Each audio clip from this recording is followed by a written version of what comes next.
Hey everybody, Dr. G here. I'm a licensed clinical psychologist and body language expert, and today we're going to be analyzing the case of Lucy Letby. Just want to give you a heads up, today's case is going to be a lot lighter on the body language because there really is very, very little footage of her. But what we're going to look at is we're going to look at her body language, we're going to look at some notes that she wrote, and we're going to talk about the ways that she does and doesn't fit the role of a typical serial killer.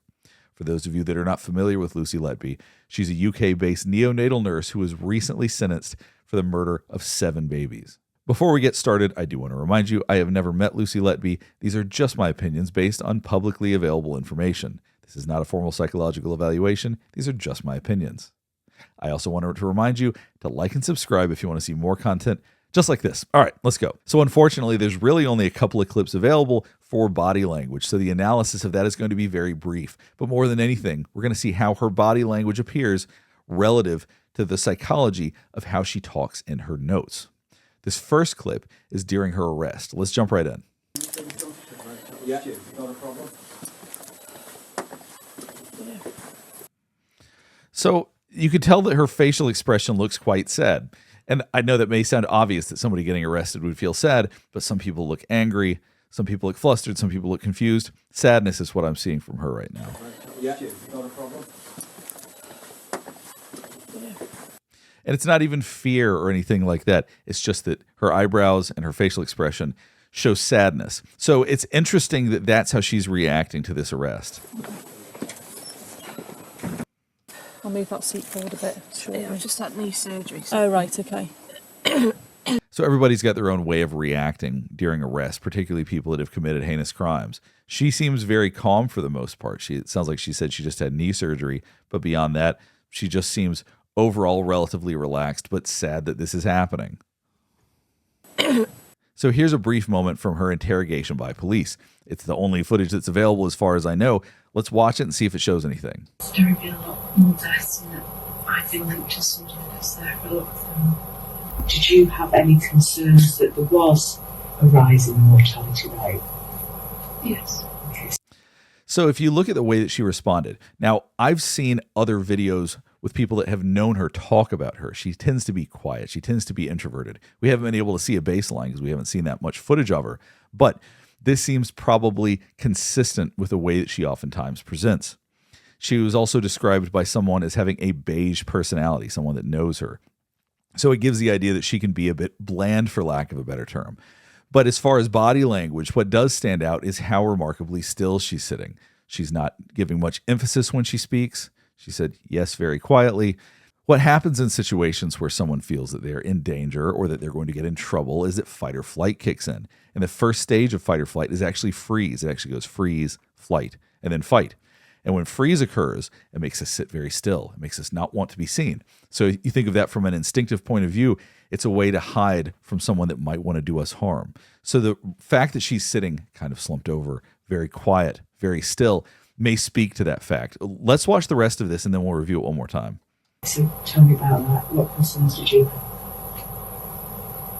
I think we don't just notice as a team in general and nurse and staff that this was a rise compared to previous years.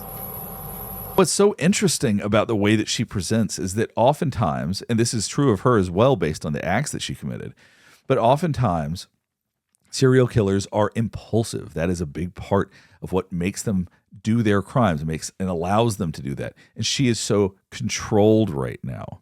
Another thing to keep in mind is that the acts that she committed are angry acts. And right now she shows anything but that. Very calm, very steady, very quiet, very bland in a lot of ways in terms of how she's delivering this, despite the fact that we're talking about a very, very serious situation. Let's go back and watch this one last time, then we'll move on. Told me that there would be a lot more deaths in it. I've been linked to somebody that's there for a lot of them. Did you have any concerns that there was a rise in mortality rate? Yes. Okay, so tell me about that. What concerns did you have? As I said before, her reaction is just so slight. Yes. And then just gives a very slight head nod.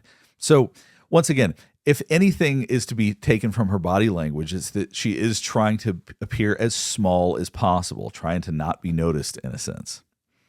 I think we don't just notice as a team in general and nurse and staff that this was a rise compared to previous years.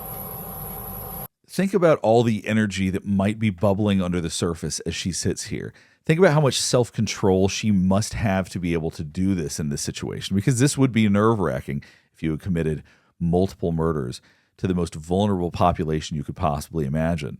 So there's a comment that Justice Goss made during the sentencing, and I want to clarify a point that I think he has a little bit wrong. Let's listen to this part right here. You removed and retained confidential records of events relating to your crimes and checked up on bereaved parents. There was a deep malevolence bordering on sadism in your actions. Okay, so he said there's a deep malevolence bordering on sadism. I've seen this quoted a few times, which is why I'm addressing it. There was nothing bordering on sadism. It was very sadistic. And I don't really understand why he phrased it like that. I'm not trying to be critical, I just don't fully understand it. If Lucy Letby, in fact, did look up the parents after the death of the children, or looked up the parents on the anniversary of the child's death, then she is absolutely sadistic. There's no bordering anything.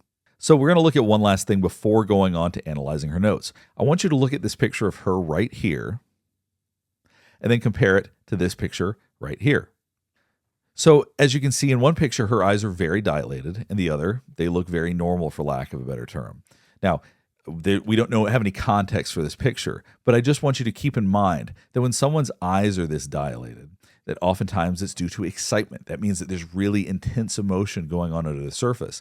So in other words, even though she may have this very plain persona, this quiet persona, she may feel very intensely. It's also possible that she's on some kind of medication causing that. There's a variety of reasons that our eyes can dilate, but typically they certainly don't dilate that largely when it is bright. So now we're going to take a little bit of time to analyze a note that she wrote. When law enforcement investigated her house, they found various notes written about the murders, about herself, and what we're going to be looking at today is one of those notes. So psychologically, it tells us that there may be a lot of self-loathing and feelings of inadequacy. Statements like, I'm an awful person and I'm not good enough. Those suggest that maybe she tries to make up for those feelings by asserting control in other places. Serial killers universally like and need control. They take control wherever they can. That's part of why they kill. And so the way that she did it, with the most vulnerable population you could possibly imagine, may have been a counterbalance to these kinds of feelings. Her notes suggested levels of contradiction and cognitive dissonance. For example, notes would say something like, I have done nothing wrong, or I killed them on purpose. Two complete contradictions of the same idea. So maybe she tried to create psychological distance between what she was doing. Maybe trying to journal or write in this way, in some way, was her way of trying to separate herself from the reality of what she actually did. It's curious whether or not the notes were ultimately a need for attention and validation. Was she expecting that at some point people would see these, that people would be doing exactly what we're doing right now, which is analyzing these notes? Did she expect that these would actually have an audience to some degree? There's a real question of remorse, because in these notes there might be some suggestion of it.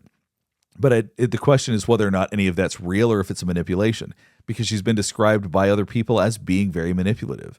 You can't have dual lives and not be manipulative, just to be clear. And there's nothing that's more of a dual life than trying to act calm and quiet while also engaging in the most hostile, furious, angry, and despicable acts you could possibly imagine. There's a moral dichotomy that we don't typically see in serial killers that was included on this note, making statements in her note such as, I am evil. We have other serial killers like Richard Ramirez who would talk about evil. Everybody's evil to some degree. You have lots of serial killers that try to bring you down to their level and talk about how everybody has some components that are similar to them in some way. But she said she engaged in evil acts, which is a bit different than many serial killers, because oftentimes they don't view what they've done as evil, or they don't say it in that way, even if they acknowledge it for the sake of conversation or during interrogations or interviews. They don't see themselves as being evil. So it's interesting that her private writings, that her notes included suggestions that she was evil. Being part of the medical community, this may have magnified the feeling of wrongness about it. So even though she may struggle with having a moral compass, it seems like even if she had a little bit of one, I mean, think about it like this. If someone murdered 7 babies, even if you had 1/10 of an iota of a conscience, it would destroy you. So the idea that she has some acknowledgement that this is evil does not imply that she has some grand conscience. It just implies that she has enough of something inside of her that recognizes that what she's doing is very, very wrong. On top of that, think about the sadistic nature of the follow-up. that she would follow around the parents on digitally to see how they were suffering. The cruelty is unimaginable. The callousness is unimaginable. But it's also very much in line with what we see with many serial killers. It's also important to look at the handwriting itself and the organization of all of it. It's a furious mess. She has chunks written all over various parts of the note. This is not neatly organized. This suggests a level of impulsivity and emotional instability, which you would not get just by looking at her. At least most people wouldn't. And so when you see this on a page, you see hate circled in big black letters. That's a lot of energy. That's a lot of anger. Looking at this shows impulsivity. This shows anger. This shows existential crises. This shows someone who is very unstable, which is the exact opposite of how she'd want to present. That's very opposite of how she would present in front of police. Think about the video where she's talking to detectives. There are plenty of people that have intense emotional instability that in that situation would not be able to keep it together. They wouldn't be able to sit still. They wouldn't be able to speak quietly. But she has so much control over her outward appearance that she's able to do all of those things. And that's the weird dichotomy. That's the confusing part about people like her. So the last thing we're going to talk about is 7 traits of serial killers, and we're going to talk about whether or not these are observable in Lucy Letby. So the first one is lack of empathy, which obviously would be challenging for anybody who can engage in these acts. Not possible to have real, genuine empathy and be able to engage in that. 2 is manipulative behavior, which I think is fair to say she engages in. She feels all of this rage internally, but exhibits this quiet and somewhat dispassionate person on the outside. Narcissistic traits, people that believe that they are allowed to whatever they want regardless of the moral or social implications. And clearly, she had ideas about what she wanted to do, and she went through with it many, many times. Dual lives. Obviously, in order to be able to keep up the life as a serial killer, you have to have an outward life as well as the inner life. Now, hers is interesting. It seems that her internal life, the dual life for her, is that emotional instability that she didn't wear on her sleeve. But it seems that when she's by herself or when she's writing these notes, that there is a genuine emotional instability that was not observed by many people. The need for control. Working in a hospital provides a very potent way to control people because you are dealing with life and death. Even if you're doing your job correctly, you are dealing with life and death. So her need for control is very much fulfilled by her job as well as the heinous acts she engaged in. Now, escalation, this is one that we don't know as much about because oftentimes people start with lesser crimes and then work their way up. Who knows what smaller things she may have been doing that led up to the actual murder of a child. We really don't know everything that she may have engaged in because one thing I feel certain of is that she is not the type of person that is going to tell you everything, even if she's been caught dead to rights. Even if you have all the evidence against her, she is not going to tell you every single detail. She is going to maintain control, and she's going to keep as much secret as she possibly can. And then the last part is fantasy and ritual. And we see a lot of this in the notes that she wrote, the diaries that she kept. So the idea that there's a lot of fantasy and ritual is very consistent with serial killers. So in a lot of ways, she does fit the mold that most typical serial killers do, packaged a little bit differently. She looks a little different than maybe your average serial killer, but in a lot of ways, psychologically, it lines up very consistently with your quote-unquote conventional serial killer, for lack of a better term. So hopefully this is helping you get a better understanding of how Lucy Letby can look one way and act another, how there can be such a stark dichotomy between two different parts of her life. I wish there was more we could analyze related to body language. I wish there was more we actually had of her in terms of footage, but at this point there isn't, so I'm going to have to leave it at that. If you have additional information about Lucy Letby or there's something else about her you want me to analyze, please let me know. I'd be very interested in finding more. In addition to that, I'm definitely interested in doing more cases from the UK, so if there's anything going on right now or there's one you want me to take a look at, please let me know in the comments below. Last thing before we wrap up is I do want to remind you to like and subscribe if you want to see more content just like this. All right, thanks for watching.